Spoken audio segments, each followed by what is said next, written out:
Ассалаумағалейкум достар, мен досым Безбай. Бүгін Ли Куан Ю және Сингапур кереметі туралы айтамыз.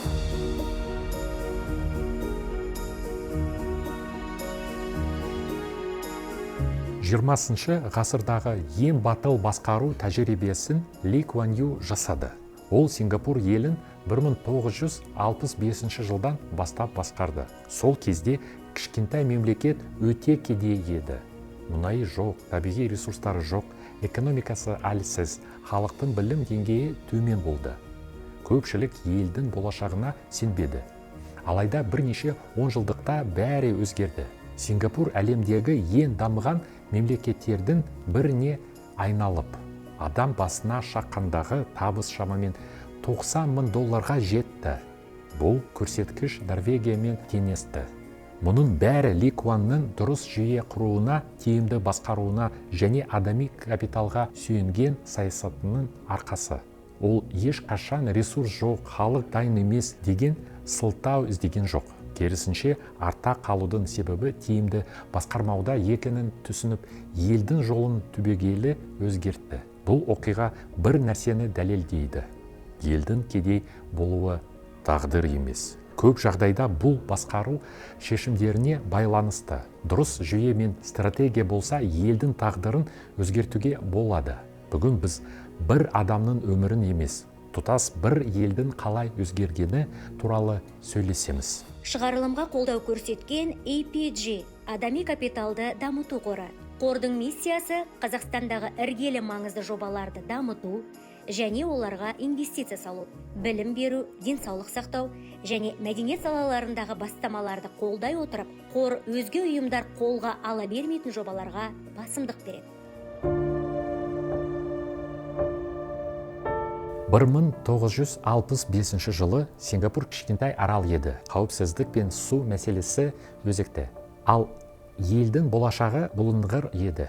Тәуелсіздікті сақтау үшін шұғыл өзгеріс жасау керек болды. Бұл тұрғыда Ли Куан Ю нақты бағдарлама ұсынды. Алдымен ішкі тәртіп, екінші еңбекке басымдық, үшінші қатаң басқару. Экономика, қауіпсіздік, институттар бәрі бір тұтас жүйе ретінде қайта құрылды. Кез келген әлсіз буын елді күйретуі мүмкін еді. Сондықтан басқаруға мықты мамандарды тағайындады. Алдымен қауіпсіздік шешілді. Елдің бейбіт өмір сүріп, өз шекарасын қорғай алатынына сенім аз. Дегенмен Ли Куан Ю осалдыққа қарамай нақты іс қимылға кірісті. Ли Куан Ю ірі державалармен келісім жасап, Сингапурды қорғады. Келіссөздер кезінде ол Азиядағы кеңес одағы қаупін негізгі аргумент деп қарастырды. Қырғи қабақ соғыс қызып тұрған шақта коммунистер кез келген уақытта келуі мүмкін деген қауіп те бар еді. Осы тұрғыда Ұлыбританияға арал стратегиялық маңызды мекен болса, ал Сингапур үшін бұл сыртқы қалқан әрі табыс көзі еді. Сөйтіп, британдықтар жыл сайын 70 миллион фунт төледі. Бұл ақша елге уақытша дем берді. Жұмыс орындары, инфрақұрылым және алғашқы реформалар үшін жақсы мүмкіндік. Ли Куан Ю әскери жүйені Израиль үлгісі бойынша қайта құрды. Ол елдің қауіпсіздігі тек сарбаз санына емес, дайындық сапасына, мотивацияға және қару-жараққа жұмсалатын шығынға байланысты екенін түсінді. Сингапур мақсатты түрде білімге инвестиция салды. Израиль мамандарын шақырды, консалтинг қызметтерін төледі. Сол уақытта Ли Куан Ю иллюзияға берілмеді. Малайзия немесе Индонезиямен ашық соғыста жеңіске жету мүмкін емес деп түсінді. Логикасы қарапайым еді. Кез келген шабуыл Сингапур үшін қымбат, ал қарсыласу жылдам нәтиже бермейді. Осындай оймен Ли Куан Ю елді қорғады. Ли Куан Ю билікке келгеннен бастап Сингапурдың беделін уранмен емес, ірі компанияларға жағдай жасап қалыптастырды. 1960 жылдары Shell пен Exxon өз мұнай бөлімдерін Сингапурға көшірді. Бұл тек салық жеңілдіктері үшін емес. Терең порт, келісім шарттарды қорғау, саяси тұрақтылық және оңтүстік шығыс Азиямен жұмыс істеуге қолайлы болды. Электроника саласында 1968 жылы Texas Instruments келді. Олар үшін басты факторлар ағылшын тіліндегі орта, тәртіпті, оқуға бейім жұмыс күші, профсоюз радикализмінің жоқтығы және ережелердің тұрақтылығы. Кейін Fairchild, National Semiconductor, Hewlett-Packard компаниялары да келді. 1980 жылдары Seagate Сингапурды негізгі өндірістік орталыққа айналдырды. Бұл трансұлттық корпорациялар үшін тәуекелді төмендетіп, ұзақ мерзімге сенімді жұмыс істеуге мүмкіндік берді. Ли Куан Ю Кембридж университетінде құқық факультетін үздік бітірді. Сондықтан батыс компанияларымен сөйлескенде ол саясаткер емес, заңгердің тілінде сөйлей алды. Мысалы, 1960 жылдары Texas Instruments Азияда өндіріс ашу мүмкіндігін қарастырды. Сол кезде Ли Куан Ю компания басшылығына бір нәрсені нақты жеткізді. Сингапурда интеллектуалдық меншік қорғалады, ал келісім шарттар тұрақты болады. Америкалықтарды әдемі сөз емес, дәл осы құқықтық кепілдік сендірді. Кейін General Electric компаниясымен келіссөздерде ол тағы бір маңызды нәрсені түсінді. Ірі компаниялар үшін тек салық жеңілдігі жеткіліксіз. Менеджерлерге өмір сүруге қолайлы орта да керек. Яғни балаларының мектебі, медицина, қауіпсіздік. Содан кейін Сингапур дәл осы бағытқа көңіл бөлді. Нәтижесінде шетелдік инвесторларға тек жеңілдіктер емес, өмір сүруге ыңғайлы орта қалып тастарды. Осындай тәсіл Сингапурда тұрақты бизнес экожүйесін қалып тастарды. Ірі компаниялар тәуекел аз екенін көріп, елмен ұзақ мерзімге жұмыс істеуді таңдады. Ли Куан Ю реформаларды ең алдымен мемлекеттік аппараттан бастады. Ол британдықтардан қалған әкімшілік жүйені толық бұзған жоқ. Бірақ ойын ережесін өзгертті. Енді елге қызмет тек адалдықпен өлшенбейді. Нақты нәтиже қажет. Жаңа талапқа сай келмегендер қызметтен кетуге мәжбүр болды. Негізгі лауазымдарға ол ең қабілетті мамандарды тартты. Кембридж, Лондон экономикалық мектебі, жергілікті Малайя университетінің түлектері мемлекеттік қызметке шақырылды. Олардың көбі саясаткер емес, бірақ білімді заңгерлер, экономистер және инженерлер еді. Бізге ыңғайлы адамдар емес, қабілетті жоғары мамандар керек болды, деп жазады. Осылайша жаңа басқарушы элита қалып тасты. Мемлекеттік аппарат біртіндеп өзгерді. Шешім жылдам қабылданды. Әр шенеунік жеке жауап берді, ал сыбайлас жемқорлыққа қатаң талап қойылды. Енді қызметтегі өсу жұмыс өтіліне емес, нақты нәтижеге байланысты болды. Жалақы жоғары, бірақ бақылау да қатаң еді. Соның арқасында жемқорлық тиімсіз әрекетке айналды. Ли Куан Ю бұл туралы дұрыс ынталандыру болса, адамдарды үнемі қорқытып ұстаудың қажеті жоқ, деген еді. Ли Куан Ю мемлекеттік басқаруда ерекше қадам жасады. Жоғары жалақы саясатын енгізді. Оның ойынша мемлекет қабілетті мамандарды тартқысы келсе, жеке сектормен тең дәрежеде бәсекелесуі керек. Бұл туралы ашық айтатын. Егер үкіметте жалақы төмен болса, онда екі нәрсе болады. Не біліксіз адамдар келеді, не шенеуніктер қосымша табыс іздей бастайды. Сондықтан Сингапурда министрлердің жалақысы ірі корпорация топ менеджерлерінің табысымен теңестірілді. Кей жағдайда олардың жылдық кірісі $1 миллион асып, $5 миллион дейін жетті. Әрине, қоғамда бұл шешім үлкен сыни көз қарас тудырды. Бірақ Ли Куан Ю позициясын өзгертпеді. Ол қаратпа сұрақ қоятын. Егер қабілетті адам бизнесінде дәл осындай табыс таба алса, неге ол үкіметке келіп табысын жоғалтуы керек? Оның көз қарасында мемлекеттік қызмет құрбан ету алаңы емес, керісінше кәсіби мансаптың жалғасы. Сондықтан ол үкіметке идеалистерді емес, жоғары білікті мамандарды жинауға тырысты. Бұл саясат меритократия принципімен қатар жүрді. Қызметке таныстықпен емес, қабілетіне қарай іріктеу жүргізілді. Таңдау кезінде кәсіби тәжірибеден бөлек, интеллект деңгейі, стресстік жағдайда шешім қабылдау қабілеті және жүйелі ойлауда бағаланды. Ли Куан Юдың ойынша кішкентай мемлекет үшін ең үлкен қауіп әлсіз басқару. Сондықтан ол жүйе егер жоғарғы деңгейде әлсіз адамдар болса, бүкіл жүйе баяу құлайды деп айтатын. Осы тәсіл Сингапурда тұрақты әрі кәсіби мемлекетті басқару жүйесін қалыптастыруға көмектесті.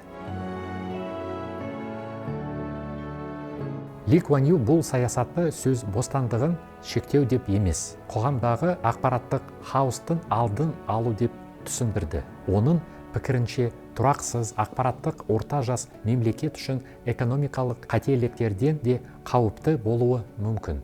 Сондықтан ол сөз бостандығы абсолютті болмау керек. Егер ол қоғамдағы тұрақтылыққа қауіп төндірсе немесе этникалық қақтығыстарды күшейтсе, мемлекет араласуға тиіс деп санайтын. Тіпті ол шетелдік басылымдармен қақтығысқа дейін барған. Кейбірінің таралуын шектеп, сот арқылы өз позициясын қорғаған. Оның басты аргументі қоғамдық тәртіп пен қауіпсіздік еді. Бұл тәсілді сырттай қарағанда цензура деп бағалауға болады. Бірақ Ли Куан Ю теорияға емес, нәтижеге сүйенді. Ол сөздің дұрыстығын емес, оның қоғамға әкелетін салдарын маңызды деп санады. Соның нәтижесінде Сингапурда қоғамдық тәртіп жоғары деңгейде сақталып, әлеуметтік тұрақтылық қамтамасыз етілді. Ли Куан Ю батыс саяси жүйесіне романтикалық көзқараспен қарамады. Осы тұста оның Кембридж университетін үздік бітіргенін айта кету керек. Соған қарамастан батыс демократиясын сынап, коммерциялық демократия деген ұғымды қолданған. Себебі кейбір елдерде саясат қоғам мүддесінен гөрі ақша логикасына тәуелді болып кетеді. Сайлау науқандары қымбат болған сайын, саясаткерлер демеушілер мен ірі кәсіпкерлерге тәуелді бола бастайды. Ли Куан Ю бұл туралы ашық айтқан. Егер сайлауға миллиондаған доллар жұмсалса, ол ақша жоғалып кетпейді. Кейін ол үкімет шешімдері арқылы қайтарылады. Бұл ақша көбіне тікелей қайтарылмайды. Ол салық жеңілдіктері, мемлекеттік тапсырыстар немесе арнайы артықшылықтар арқылы қайтарылады. Ал оның нақты құнын соңында қарапайым халық төлейді. Ли Куан Юды алаңдатқан нәрсе, мұндай жүйе көбіне сөз бостандығы мен демократия туралы әдемі ұрандармен ғана шектеледі. Сондықтан ол мәселені ашық атау керек деп санады. Егер саясат ақша ықпалына тәуелді болса, оны демократия емес, коммерциялық саясат деп атау керек. Оның пікірінше, мұндай жағдайда барлық дауысты тең деп санау да сенімсіз көрінеді. Ли Куан Ю кішкентай әрі осал мемлекет үшін сыбайлас жемқорлық іріткі салумен тең деп санады. Ол жемқорлыққа мәдени ерекшеліктер немесе дәстүр арқылы ақталуға болмайтынын айтты. Сингапур тәуелсіздік алған алғашқы жылдары сыбайлас жемқорлыққа қарсы бюроға нақты тапсырма беріліп, олар министрлер мен шенеуніктерді тексере бастады. Бюро тікелей премьер-министрге бағынды. Әйтпесе нәтиже болмайтын еді. Ли Куан Ю айтқандай, егер достарыңызды жазалай алмайтын болсаңыз, жемқорлықпен күресті бастамаңыз. Принцип бәрінде қатаң сақталды. Мысалы, 1975 жылы қоршаған ортаны қорғау министрі пара алу кезінде қолға түсті. Жақын серігі ұлттық даму министрі Те Чанг Ван да тергеуден босатылмады. Демек, жеке қатынас мемлекеттің сеніміне әсер ете алмайды. Ли Куан Ю былай деген: сіз жемқорлықты жоясыз, немесе жемқорлық сізді жояды. Нәтижесінде қоғам тергеу өтетінін және салдары қайтымсыз екенін түсінді. Қазіргі таңда Transparency International ұйымының сыбайлас жемқорлықты қабылдау индексі бойынша Сингапур әлемдегі жемқорлық деңгейі ең төмен елдердің алғашқы бестігіне тұрақты түрде кіріп келеді. Бұл қатарда Дания, Финляндия, Норвегия және Жаңа Зеландия секілді мемлекеттер бар. Ли Куан Юдың басқаруындағы маңызды шешімдердің бірі тіл саясаты болды. Ағылшын тілін ресми тіл ретінде таңдау прагматикалық қадам, себебі этникалық топқа басымдық бермей елді ғалымдық экономикаға қосты. Сонымен қатар Қытай, Малай және тәміл тілдері мемлекеттік мәртебеге ие болып, көп ұлтты қоғамда өзара құрмет пен тұрақтылықты сақтауға көмектесті. Ли Куан Ю Қытай лидері Дэн Сяопинге экономикалық реформалар жөнінде кеңес берген. Иә, дәл солай. Оның тәжірибесі Қытай үшін өзекті болды. Себебі Сингапур күшті мемлекет пен қатал бақылау кезінде нарық қалай жұмыс істейтінін көрсетті. Ли Куан Юдың өзі бұлай дейді: экономикалық жетістік дұрыс шешімді уақытында қабылдап, оны тоқтаусыз жүзеге асырудың нәтижесі. Оның тағы бір басты қағидасы: егер билікте әлсіз адамдар отырса, бүкіл жүйе бірте-бірте бұзылады. Бұл сөзсіз. Кейде критиктер Ли Куан Ю билікті баласына берді деп айтады, бірақ бұл дұрыс емес. Ол 1990 жылы премьер-министрліктен кетті де, ресми түрде кеңесші болды. Ұлы Ли Сянь Лун премьер-министр болған кезде 2004 жыл еді, яғни әкесі қызметтен кеткеннен 14 жылдан кейін. Ол да кәсіби жолдан өтті. Әскерге барды, министрлікте жұмыс істеді, партияда қызмет атқарды.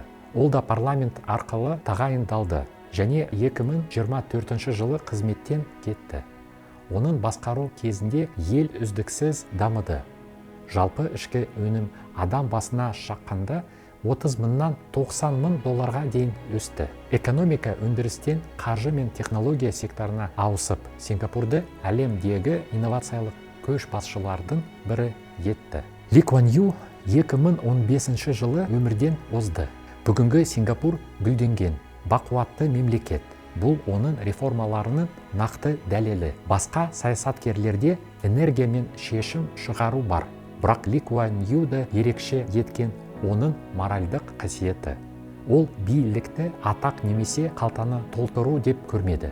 Өз сөзінде: мен ешқашан танымал болуға ұмтылмадым. Ел үшін дұрыс деп санаған істі жасауды мақсат еттім, дейді. Ли Куан Ю өзіне қатал болды. Қоғам алдындағы жауапкершілікті сезініп, елдің осал екенін түсінді. Адамдарды мінсіз етуге тырыспай, орны толмас берік жүйе құра білді. Мұндай деңгейдегі көшбасшылар 1000 жылда бір рет қана кездеседі. Келісесіз бе? Ақылды лидерлер жоқ емес, бар. Бірақ мықты ерік жігер, ерекше интеллект және жоғары адами қасиеттердің үйлесімі әлемдік көшбасшылар арасында өте сирек кездеседі. Ли Куан Ю ең кедей елді әлемдегі ең бай елдердің біріне айналдырды. Оның есімі Эйнштейн, Конфуций, Платон сияқты әлемдік ойшылдармен қатар аталуы бекер емес.